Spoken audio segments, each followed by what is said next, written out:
सभी दर्शकों को हार्दिक अभिनंदन है। मैं आपको बताऊं कि बाबा भैरवनाथ की झांकी की परंपरा जो है वो 400 साल 500 साल पुरानी है और राजौरी के अंदर इस झांकी की परंपरा की शुरुआत लगभग बड़े प्राचीन इतिहास के साथ जुड़ी हुई है और ये कहा जाता है कि बाबा भैरव की झांकी सिर्फ राजौरी के सिवा आपको कहीं और देखने को नहीं मिलेगी।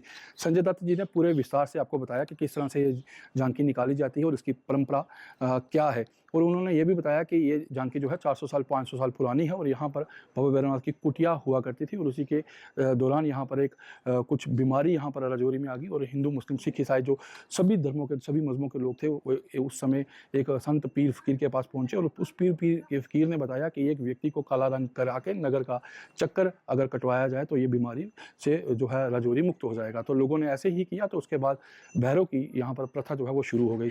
400 साल 500 साल पुरानी ये परंपरा आज भी जीवित है। राजौरी के युवाओं ने इसको जीवित रखा है और भैरव कमेटी की अध्यक्षता में ये पूरी झांकी जो है निकाली जाती है। बाबा भैरव जी की झांकी राजौरी के अंदर होलियाँ आते ही शुरू हो जाती है। बस 1-2 दिन में होलियाँ आने वाली हैं। रामपुर राजौरी की जो प्रथा है, जो भी रामपुर राजौरी के से रहने वाले जो लोग हैं, चाहे वो किसी बिजनेस में हैं, चाहे किसी वो सरकारी नौकरी में हैं, कहीं भी गए होते हैं, वो साल भर छुट्टियां भी नहीं लेते, ना छुट्टियां मारते हैं। उनका एक ही मकसद होता है, उनका ध्यान में होता है कि होलियां आने वाली हैं तो हमने राजौरी में जाना है। तो सब लोग राजौरी में आते हैं इस कार्यक्रम की शोभा बढ़ाने के लिए। ये यहाँ की एक प्रथा है।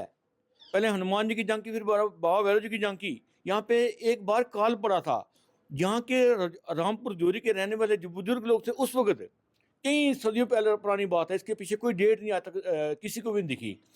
एक प्रथा, उसके अंदर सब लोग इकट्ठे हुए थे, हिंदू भाई, सिख भाई, मुस्लिम भाई, सब मिलकर इकट्ठे हुए। राजौरी के काल पर क्या करना है, कैसे करना है, सब बड़े बड़े लोग एक साथ इकट्ठे होकर फिर एक संत महात्मा पीर फकीर के पास गए। उन्होंने बोला कि होलियाँ आते ही आप यहाँ पे हनुमान जी की और बाबा भैरव जी की झांकी निकालो, तो अब से ये काल दोबारा नहीं होगा।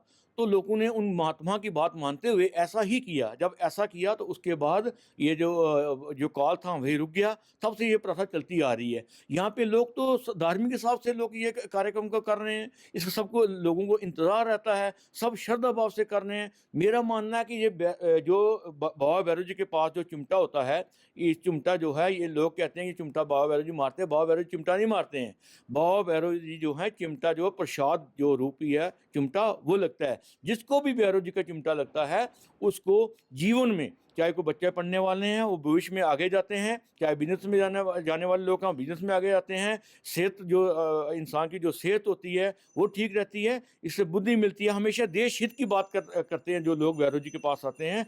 इसलिए मैं सब जनता से ये अपील करता हूँ, सबसे निवेदन करता हूँ, रिक्वेस्ट करता हूँ, ये जो कार्यक्रम है रामपुर राजौरी का, भैरव जी के, हनुमान जी और बाबा भैरव जी के साथ इस झांकी में आएँ, इस कार्यक्रम की शोभा बढ़ाएं।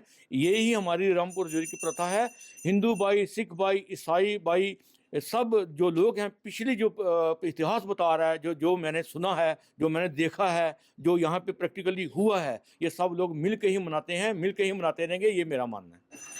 होलियाँ आ चुकी हैं, बस 1 आधा दिन 2 दिन रहते हैं। यहाँ पे जैसे ही हमारी जो यहाँ की जो प्रथा है वो स्टार्ट की जा रही है सनातन धर्म सभा की सरपरस्ती में, मैं सब लोगों को अपील करता हूँ, सब लोगों को यहाँ पे इस कार्यक्रम की शोभा बढ़ाते हुए ये कहता हूँ, सब लोग यहाँ पे आएँ, इस कार्यक्रम की शोभा बढ़ाएं, बिना मंजलो मिलत यहाँ पे आएँ, हनुमान जी और बाबा भैरव की झांकी के साथ रहें। सबको यहाँ पे आमंत्रित करता हूँ, आभारी हूँ मैं सबका, सब लोग आए इस कार्यक्रम की शोभा बढ़ाएं।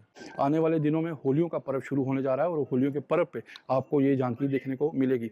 अगर आप भी ये झांकी देखना चाहते हैं तो आपको होलियों के पर्व में राजौरी आना होगा। पंजाब केसरी के लिए राजौरी से मैं अमित शर्मा।